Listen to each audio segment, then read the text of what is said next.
आज मैं बनाने जा रही हूँ शामी कबाब।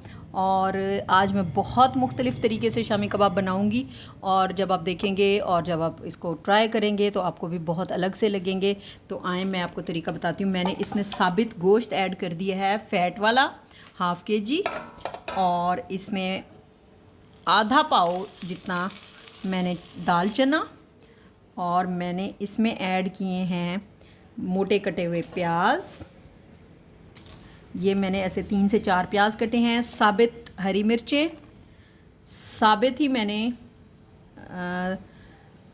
लहसुन के जूए डाले हैं इसमें 8 से 10, और फिर मैंने इसमें डाला है कुटा हुआ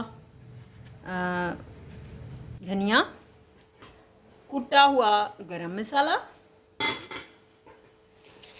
1 चम्मच नमक, 1 ही चम्मच लाल मिर्च पाउडर,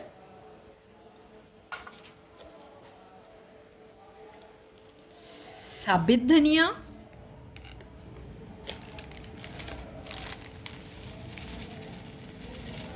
कसूरी मेथी। कसूरी मेथी मैं 2 चम्मच डालूँगी क्योंकि इसका टेस्ट थोड़ा सा ज़्यादा आए तो बहुत मज़े का लगता है। इसमें मैं ऐड करूँगी शामी कबाब मसाला। ये भी मैं 2 चम्मच ऐड कर दूँगी ताकि थोड़ा सा टेस्ट अच्छा आए। अब इस सारे इंग्रेडिएंट्स को मैंने 2 गिलास पानी में चूल्हे पे चढ़ा देना है, और जैसे ही ये तैयार हो जाएगा फिर मैं आप ही के सामने बैठ के इसको कूटूँगी और अच्छे से इसका मसाला मिक्स होगा और ये बन जाते हैं रेशे वाले कबाब। शामी कबाब होते हैं लेकिन रेशे वाले होते हैं, और जो भी खाता है तो बहुत तारीफ़ करता है। और मुझे काफ़ी सारी मेरी कज़न्स सिस्टर्स ने सब ने बोला कि हमारे कबाब वैसे नहीं होते, आपके क्यों अलग होते हैं।